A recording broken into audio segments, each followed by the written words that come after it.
মনোহরদীতে উদ্ধার হয়েছে ব্যবসায়ীর বিবস্ত্র মরদেহ। নরসিংদী প্রতিনিধির পাঠানো তথ্য ও চিত্রে দেখুন বিস্তারিত। নরসিংদীর মনোহরদীতে রাসেল ভূঁইয়া নামে এক ব্যবসায়ীর বিবস্ত্র মরদেহ উদ্ধার করেছে পুলিশ। রবিবার 16 ফেব্রুয়ারি সকালে উপজেলার খিদিরপুর ইউনিয়নের বীর আহমদপুর গ্রামের মফিজ মুহুরীর বাড়ির পাশ থেকে মরদেহটি উদ্ধার করা হয়। নিহত রাসেল ভূঁইয়া একই ইউনিয়নের বড় বাড়ির মৃত মাইনুদ্দিনের ছেলে। সে চালাকচর বাজারের একজন মোবাইলের ব্যবসায়ী। পুলিশ ও স্থানীয়রা জানায়, রবিবার সকালে বীর আহমদপুর গ্রামের মফিজ মুহুরীর বাড়ির পাশে রাসেলের বিবস্ত্র মরদেহ পড়ে থাকতে দেখে এলাকাবাসী। পরে খবর পেয়ে পরিবারের সদস্যরা ঘটনাস্থলে এসে কান্নায় ভেঙে পড়ে। কারণ আমার বাড়ি নির্দোষ, কারো কোনো ক্ষতি করে নাই, ও কারণে কি জন্য হেরে মারবো, এটার বিচার চাই আমরা। স্থানীয়দের সংবাদের ভিত্তিতে পুলিশ ঘটনাস্থলে উপস্থিত হয়ে মরদেহ উদ্ধার করে।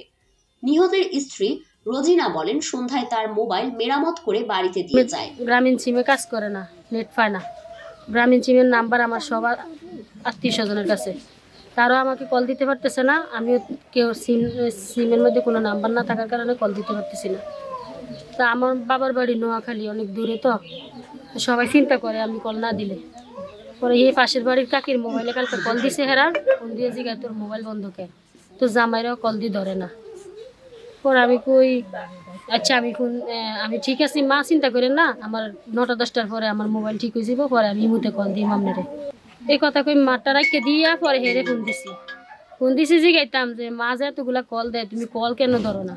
তুমি কল ধরলে তার মা অন্য ঘরে কল দেয় না, টেনশন করে না। এই কথা জিগাইতাম, ফোন দিছি, কিন্তু হ্যাঁ তো আমার ফোন উঠায় নাই। এরপর থেকে রাসেলের মোবাইলে কল দিলে তা কেটে দেওয়া হচ্ছিল। এক পর্যায়ে রোজিনার নাম্বারই ব্লক করে দেওয়া হয়। পরে সকালে হাঁটতে বের হয়ে এলাকাবাসীর কাছে মফিজ মুহুরীর বাড়ির পাশে মরদেহ পড়ে থাকার সংবাদ পেয়ে ঘটনাস্থলে এসে দেখি আমার স্বামীর মৃতদেহ। তিনি আরো বলেন, মফিজ মুহুরীর মেয়ে লিটা ও জামাই মাসুম এলাকার চিহ্নিত মাদক ব্যবসায়ী। রাসেলের আগে ওদের সাথে যোগাযোগ থাকলেও আমি মানা করায় পরে আর যোগাযোগ রাখিনি।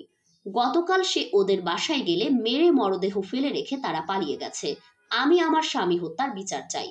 মনোহরদী থানার ভারপ্রাপ্ত কর্মকর্তা মোহাম্মদ আব্দুল জব্বার বলেন, ধারণা করা হচ্ছে ঘরের ভেতর মেরে পরে মরদেহ ঘরের পেছনে ফেলে দেওয়া হয়েছে। ঘটনাস্থল থেকে মরদেহ উদ্ধার করে ময়না তদন্তের জন্য নরসিংদী সদর হাসপাতালের মর্গে পাঠানো হয়েছে। ফারিন রহমান প্রীতি, বিভিএন টাইমস, নরসিংদী। বীর আহমদপুর যেখানে লাশটা পড়ে আছে সেখানে আসছি। আমরা লাশের প্রক্রিয়ায় মোটামুটি সুরতালের রিপোর্ট প্রস্তুত করতেছি এবং ঘটনার সাথে জড়িত যারা আছে তারা আমরা প্রাথমিকভাবে আমরা যদি আইডেন্টিফাই করার চেষ্টা করতেছি। যদি এরকম সন্দেহ পাই তাহলে তো আমরা অ্যারেস্ট করব। মোটামুটি আমাদের সিনিয়র স্যার আসতেছে, সিনিয়র স্যার পরবর্তী আইনানুগ ব্যবস্থা গ্রহণ করে।